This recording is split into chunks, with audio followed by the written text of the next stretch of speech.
za slovenski tabor, 4 kanuisti, takoj naprej vrhunci so se utrudila do 5. mesta, fantastičen slovenski, nekakšen lični uspeh, upam, da bo tako tudi jutri.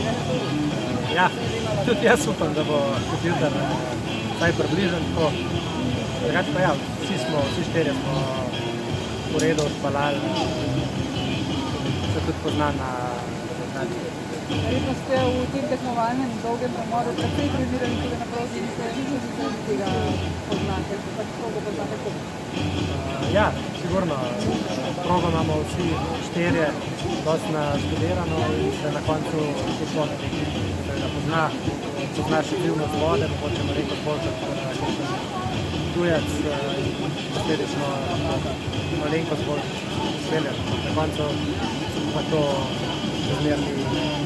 zmeri moraš odpeljati.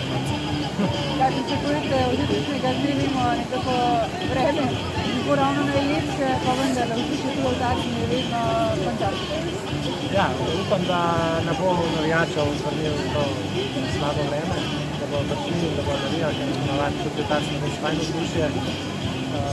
Pričakujemo, da bo tekmo potekala tako, kot treba in da bomo spet vsi štirje dobro.